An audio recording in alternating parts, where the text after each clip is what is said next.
सास नहीं माँ। हर समय सास और बहू का रिश्ता खराब नहीं होता।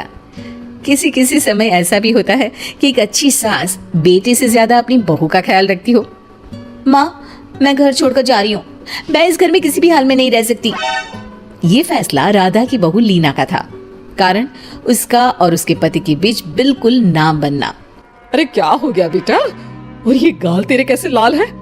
फिर से उसने तुझे मारा क्या? वो अब नई बात नहीं है माँ, लेकिन आज तो उन्होंने साफ साफ बोल दिया कि वो मेरे साथ नहीं रहना चाहते। अच्छा, क्यों भाई? क्यों नहीं रहना चाहता? जरा बुला तो उसे। तभी वहाँ प्रशांत आता है। हाँ, क्या है माँ? क्या बात हो रही है? क्या बोल रही हो? मैंने कहा ना एक बार कि मैं इसके साथ नहीं रह सकता, बस।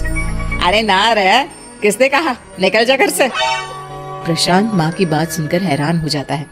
हैं? कैसी बात कर रही है माँ? मैं कहाँ जाऊंगा? वैसे भी हम यहीं रहेंगे, जाएगी तो ये।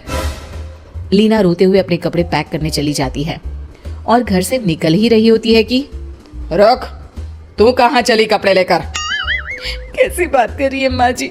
वो साफ साफ तो बोल रहे हैं कि मेरे साथ नहीं रहना चाहते, तो क्या करूं मैं? हाँ, तो उसे ना रहना है तो ना रहे, जाए यहाँ से।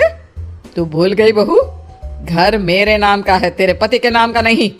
तो निकलेगा ये, तू नहीं। कैसी बात कर रही है माँ? मैं बेटा हूँ तेरा, ये जाएगी घर से बाहर? ना ना बेटा, तूने मेरे लिए किया ही क्या है? अरे सारा दिन ये बहू है जो मेरा ख्याल रखती है, ये कमाती है और सारा खाना भी बनाती है, एक एक पैसा घर पर देती है। अरे मेरी कौन सी दवा है कौन सी नहीं, ये भी इसी को पता है। तुझे पता है क्या? तेरी दवा? तुझे क्या हो गया माँ? सही तो है तू? नहीं, माँ को बीपी और शुगर की प्रॉब्लम है। मैं आपको व्हाट्सएप कर देती हूँ, जो जो दवाई माँ लेती है बता देती हूँ। हाँ ठीक है, माँ की दवा रखने वाली, जा निकल घर से। सास को बेटे पर गुस्सा आ रहा था। अरे क्यों बोल रहा है बार बार चली जा चली जा? मैं इसे कहीं नहीं जाने दूंगी, यही तो मेरे लिए बुढ़ापे का सहारा है। बेटे को माँ पर गुस्सा आता है। वो घर छोड़कर जाने लगता है कि उसकी बीवी उसे रोक लेती है। देखिए, मेरे कारण आप अपना घर ना छोड़े, मैं दूसरे कमरे में शिफ्ट हो जाती हूँ।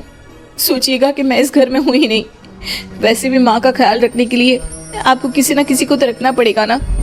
लड़का मान जाता है और बीवी के साथ रहने को हामी भर देता है। अब क्या, जब वो सुबह सोकर उठता, उसकी बीवी उसके लिए चाय बना कर रख देती, ऑफिस के लिए टिफिन और कपड़े साफ कर कर अलमारी में रखना। अरे क्यों काम करती है उसके? वो तो तुझसे बात भी नहीं करता। ना करे माँ जी, मैं ये मानती हूँ कि जो मेरा कर्तव्य है वो मुझे पूरा करना है, फिर चाहे जो हो जाए। माँ जी, आप उन्हें कभी मत बताना कि ये काम मैं करती हूँ। बहू अपने कर्तव्य अच्छे से पूरे करती और सास पति का ख्याल भी रखती। वो घर का काम और साथ ही दफ्तर का काम भी पूरा करती। लेकिन फिर एक दिन, तो पति के सामने आती क्यों नहीं? उसे तो तेरी परवाह है नहीं, उसका सारा काम पूरा हो जाता है और आराम से खाता पीता रहता है, फिर तू क्यों परेशान होती रहती है? बहू कुछ नहीं कहती, वहां से चली जाती है। माँ, तू ना ये रोज मेरे लिए चाय और खाना मत बनाया कर, वैसे भी तू थक जाती होगी। अब मैं दूसरी शादी कर रहा हूँ, अब तुझे ज्यादा परेशान होने की जरूरत नहीं है। माँ को बेटी की बात बिल्कुल अच्छी नहीं लगती। वो उसे शादी के लिए मना कर देती है। अरे तेरी बीवी जिंदा है, ना ही तेरा तलाक हुआ है, वो तेरे साथ रहती है, फिर तुझे क्या जरूरत है दूसरी शादी करने की? माँ, वो मुझे पसंद नहीं है, मैं उसके साथ नहीं रह सकता। उसे ना मेरी फिक्र है ना आपकी, मुझे उसके साथ नहीं रहना। बहू के कहने के कारण माँ बेटे से कुछ नहीं कह पाती। वो शांति रहती है, लेकिन फिर भी वो बेटे और बहू के बीच के झगड़े को समझने की कोशिश करती है। अच्छा बेटा ठीक है, ना रहे उसके साथ, लेकिन ये तो बता कि बहू में कमी क्या है जो तू उसे छोड़ रहा है? देख माँ, इतने दिन से वो मेरे साथ नहीं है, लेकिन मुझे उसकी कोई कमी फील नहीं हो रही। दूसरी बात, मुझे उसकी शक्ल देखना भी पसंद नहीं है, देखा है कैसे रहती है वो। अब सास को माजराज समझ में आ जाता है कि जरूर बेटे को दूसरी लड़कियां पसंद आ रही होंगी, तभी वो ऐसा कर रहा है। बेटे के जाने के बाद वो बहू को बुलाती है। बहू जो काम करके अभी किचन से निकली होती है, उसके सारे बाल बिखरे होते हैं, पास से मसाले की बू आ रही होती है और उसकी शक्ल से चमक भी चली गई होती है, कपड़े भी अस्त व्यस्त। बेटा, तू खुद का ख्याल क्यों नहीं रखती है? माँ जी, वक्त ही नहीं मिलता, फिर आजकल तो ऑफिस घर से ही चल रहा है, तो क्या ख्याल रखना। ऐसा नहीं है बेटा, ऑफिस घर से चल रहा है तो खुद का ख्याल ना रखा जाए। अरे देख, दूसरी लड़कियों को कितनी स्मार्ट होकर रहती है। पर माँ जी अब क्या जरूरत है, घर चल रहा है ना ठीक से, और क्या चाहिए। वैसे तो देखा जाए तो कोई जरूरत नहीं, लेकिन खुद के लिए जरूरत है।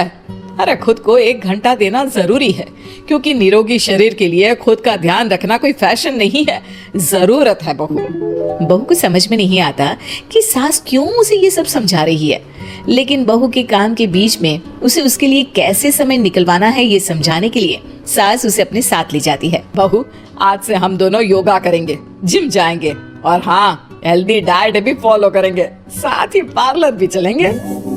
सास बहू दोनों मिलकर खुद को वक्त देना शुरू कर देती और फिर कुछ ही महीनों में।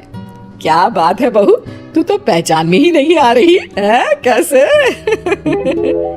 सब आपकी मेहरबानी है माँ जी, सच्ची मैंने खुद को बहुत इग्नोर कर दिया था, लेकिन अब लग रहा है कि मैं गलत थी माँ जी।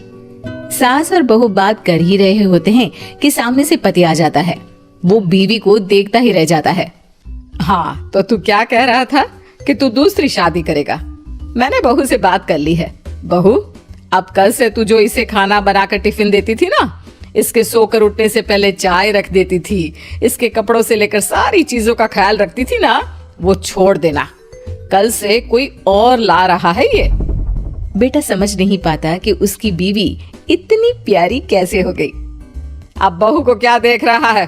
तलाक के पेपर मैंने बनवा लिए हैं, और हाँ, ऊपर का पोर्शन भी खाली करवा लिया है। किराया देकर रहना शुरू कर देना अपनी नई बीवी के साथ। मैं तो अपनी बहू को नहीं छोड़ सकती। माँ, मैं भी नहीं छोड़ सकता अपना परिवार, मेरी बीवी और इस घर को। मुझे माफ कर दो आप लोग।